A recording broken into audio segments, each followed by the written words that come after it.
Olá, meu nome é Patrick Beleles, eu sou médico cirurgião ginecológico, especialista em endometriose. Eu sou membro da Comissão Nacional de Endometriose da Federação Brasileira de Ginecologia e Obstetrícia e membro da diretoria da Sociedade Brasileira de Endometriose desde a sua fundação. Eu estou aqui para falar sobre um tema muito importante. O que é endometriose? Muitas de vocês vêm ao meu consultório dizendo que a sua mãe, que a sua avó, que a sua tia, que todas elas sentiam cólicas, que sempre foi assim, a vida inteira delas foi assim e que os médicos delas diziam que isso era normal, então que para vocês também seria normal. Mas eu estou aqui para dizer uma coisa, isso não é normal.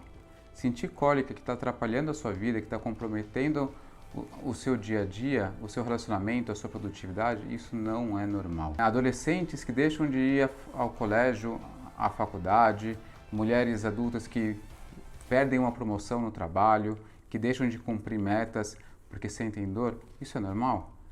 Mulheres que sentem dor na relação sexual, que ao invés de conseguir curtir aquele momento prazeroso com o seu parceiro, ficam temerosas se vão ou não sentir dor, evitando uma ou outra posição, porque sabem que se tocar ali ou acolá vai doer. Isso é normal? Não, isso não é normal. Então a gente precisa sim investigar. E qual que é a principal causa disso?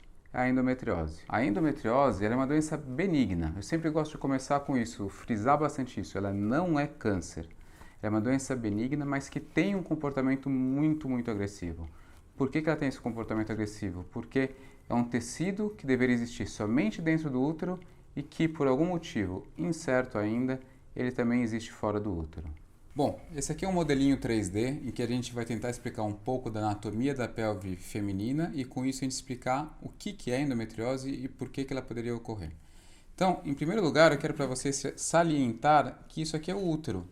Esse rosa quase que meio avermelhado é o útero e todo esse conteúdo avermelhado aqui é um músculo chamado miométrio. O útero ele contrai na menstruação, ele contrai no trabalho de parto, então ele precisa ser um músculo para poder contrair. No interior do útero eu tenho o endométrio, essa parte rosinha clara aqui. O que é o endométrio? Eu costumo brincar com as minhas pacientes que o útero, que a função do útero é gestação. Então eu preciso preparar a casinha para o bebê, então o endométrio é um colchão para o bebê.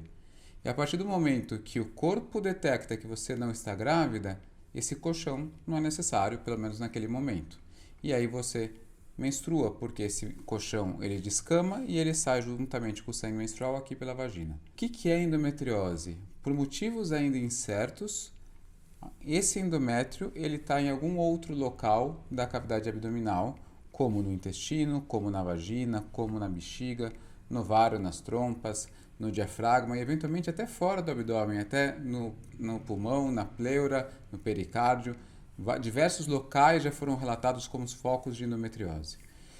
Por que acontece isso? Antigamente a gente acreditava que era pela menstruação retrógrada, que quando você menstrua aquele sangue refluía pelas trompas, mas isso não explica, por exemplo, uma endometriose no pulmão. E hoje a gente acredita que a principal causa é genética. Você tem uma predisposição a desenvolver a endometriose. Poxa, mas eu tenho e minha irmã não tem. A gente sabe que quando a gente tem parentes de primeiro grau com endometriose, a gente tem uma maior chance de ter justamente por essa questão genética. Mas da mesma maneira que uma irmã pode ter endometriose e a outra não, uma irmã pode ter câncer e a outra não. E o que vai variar nisso daí? Os hábitos e os estilos de vida.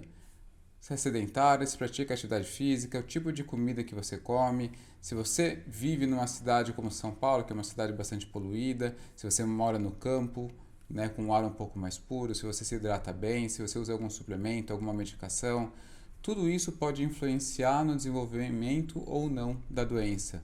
Tá? Então a gente sabe que a principal causa é a genética, mas existem outros influenciadores que não genéticos, que são fatores externos.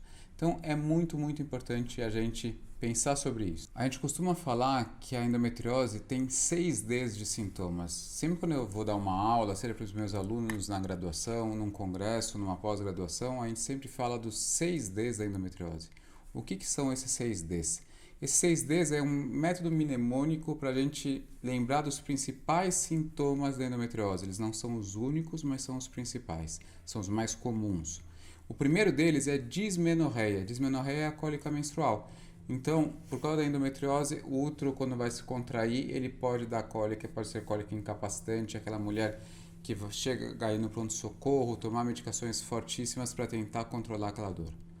O segundo D é a dor pélvica crônica. Então, algumas mulheres apresentam dores não relacionadas ao período menstrual. Dependendo da extensão da doença, da localização dos focos de endometriose, essas dores podem ser o mês inteiro. E aí essa mulher vai ter que tomar medicações durante todo o mês. O terceiro D é a dispareunia de profundidade. Vocês lembram que eu falei? A endometriose ela pode acometer o fundo da vagina. Então, quando aquela mulher tiver relação sexual e o pênis encostar no fundo da vagina, ela vai ter dor. Então, ela vai normalmente tomar o controle da relação para que ela possa evitar as posições que causem mais dor a ela. Eventualmente, essas dores são tão importantes que ela nem consegue ter relação mais com o marido. O quarto D é a dificuldade para engravidar. Então, a gente sabe que a endometriose, dependendo da localização dela, ela pode obstruir uma trompa. Mas a gente sabe também que a endometriose ela pode alterar a ovulação, alterar a embriogênese e alterar a anidação, que é quando o embrião formado ele vai grudar dentro do útero. Então, a simples presença da endometriose pode sim dificultar, atrapalhar uma gravidez. O quinto D é a disúria, que é a dor para urinar.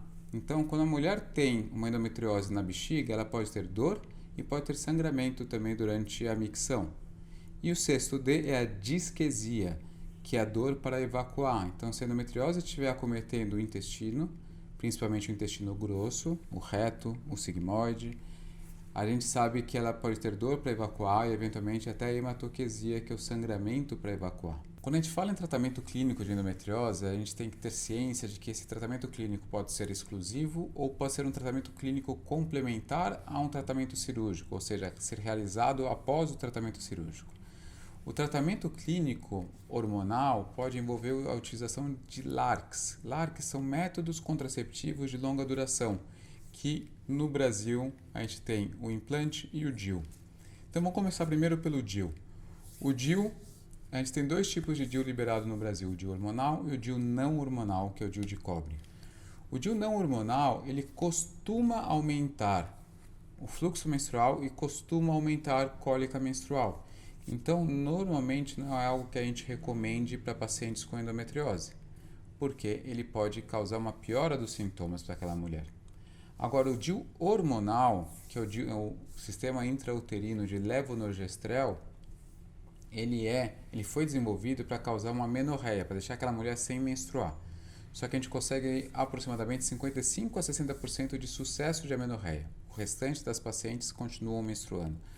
Mas a gente tem uma melhora importante da quantidade, ou seja, do fluxo sanguíneo e da cólica. Então, ele é uma excelente opção para a utilização naquelas pacientes com endometriose ou mesmo com adenomiose.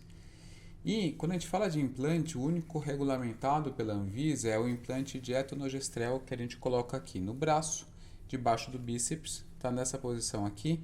A gente pode inserir e retirar no próprio consultório médico. Ele é um implante de duração de 3 anos e tem uma efetividade tão boa quanto o sistema intrauterino de levonorgestrel. Então seria uma excelente opção também, com uma taxa de sucesso de amenorreia e diminuição de fluxo bastante semelhantes. Vocês entenderam a importância dessa doença? Então, na qualquer dúvida de que você tem ou não essa doença, é muito importante que você procure um médico para fazer um diagnóstico adequado.